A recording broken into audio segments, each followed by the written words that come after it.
இருக்குங்கறீங்கல்ல, அப்புறம் என்னத்துக்கு 3 முடிச்சு போட்டு கல்யாணம் பண்றீங்க? இல்ல நான் இவ்வளவு ஆண்கள் மத்தியில கேக்குறேன், யார் 3 முடிச்சு போட்டா? நான் எல்லாம் கொண்டு போனேன், யார் புடுங்கனா யார் கட்டினானே தெரியல. ஒரு முடிச்சு தான் நான் போட்டேன், 2ஆவது முடிச்சு எங்க அக்கா போட்டது, 3ஆவது முடிச்சு ஊர்ல பெரியவங்க போட்டாங்க. யாரோ கட்டின தாலிக்கு நான் புடிச்சுனா இருக்கேன். யாரோ கட்டின தாலிக்கா? ஆமாங்க. பல பேர் இங்க இருப்பீங்க, இவ்வளவு இருக்கு, நிறைய பேர் கை தட்டுறீங்க. இப்படி கொண்டு போறதுக்குள்ள கட்டிட்டாங்க சார். அப்படிலாம் சொல்லாதீங்க. எல்லாருமே ஒரு வேலையில இருக்கீங்க, எல்லாருமே ஆண்கள் கை நிறைய சம்பாதிக்கிறீங்கல்ல, தாலி கட்டுறத கூட நான் ஏத்துக்கிறேங்க. அப்புறம் ஏன் கல்யாணம் பண்ணும்போது வரதட்சணை கேக்குறீங்க? வரதட்சணை வார்த்தையே தப்புமா, அதை மாத்தியாச்சு. எப்படி? இப்ப நான் சொன்னா எல்லா ஆண்களும் ஏத்துட்டாங்க. எப்படி? அதுக்கு பேர் திருமண நிவாரண நிதி. வெள்ள நிவாரண நிதி கொடுக்குறாங்க, சுனாமி நிவாரண நிதி கொடுக்குறாங்க. சரி, ஏன்னா அவசரத்துக்கு ஏங்க கொரோனா வந்தப்போ கவர்மெண்டா 4000 ரூபாய் காசு கொடுத்து, இப்ப மழை பெய்யறதுக்கு எங்க ஊர்ல கொடுத்தாங்கல்ல, 1 மாசம் 2 மாசம் வர்ற கஷ்டத்துக்கே கவர்மெண்ட் நிவாரண நிதி கொடுக்குது. உன்னைய கல்யாணம் பண்ணி குடும்பம் நடத்துறது எம்மா பெரிய கஷ்டம். இங்க கை தட்டின அத்தனை ப்ராப்பர்ட்டியோட ஓனர் இருக்கீங்களாக்கா, வீட்டுல போய் நீங்க கொஞ்சம் நிதி கொடுங்க. நான் ஒரு இது இந்த சார் வேற, ஹலோ சார், ஹாய் சார், ஆரஞ்சுகளோட கோட் நல்லா இருக்கு சார், ரொம்ப நல்லா இருக்கு. இந்த கோட்டை களவாண்டு போயெல்லாம் பாக்குறேன். களவாண்டலாம் போக மாட்டேன், கலட்டி எங்க ஒப்பீங்கன்னு சொல்ல நான் எடுத்துட்டு போய்க்கிறேன் டீசெண்டா. நான் என்ன கேட்கிறேன், பெண்கள் இப்போ உள்ள பெண்கள் சமைக்க தெரியலன்னு சொல்றீங்கல்ல, எங்க அண்ணி சமைச்சு போடாம இங்க பாருங்க, முன்னாடி உள்ள அத்தனை பேருக்கு பாருங்க தொந்தி மட்டும் முன்னாடி இருக்கு.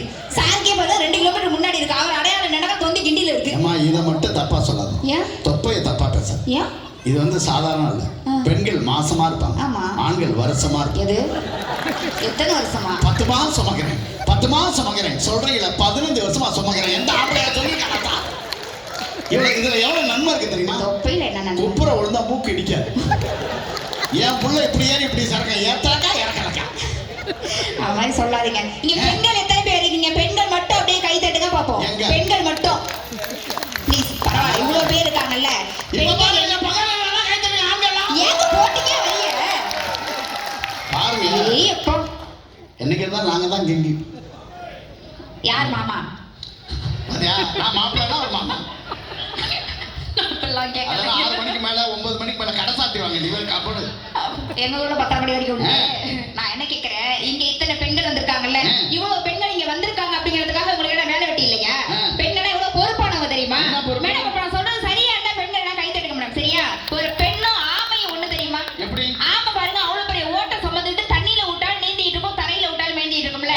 பெண்கள் நாங்களும் பாருங்க குடும்ப பாரம் அத்தனையும் சுமந்துகிட்டு, பிறந்த வீட்டுல இருந்தாலும் அந்த வீட்டுக்கு நாங்க பெருமையை சேர்த்து கொடுக்குறோம், புகுந்த வீட்டுக்கு போனாலும் அந்த வீட்டுக்கு நாங்க பெருமையை சேர்த்து கொடுக்குறோம். பெண்ணும் ஆமையும் ஒண்ணு, ஆண்களே கை தட்டுறாங்க, நல்ல கை தட்டுறாங்க. பெண்ணும் ஆமையும் ஒண்ணு, அதனாலதான் பெரியவங்க சொல்லிருக்காங்க, நானே ஆமை புந்த உட உருப்படாது. அத ஒரு பெரிய ஆமை சொல்லுது பாத்தீங்களா? நாங்க புது உருப்பலையா? உங்க வேற என்ன வாழுது?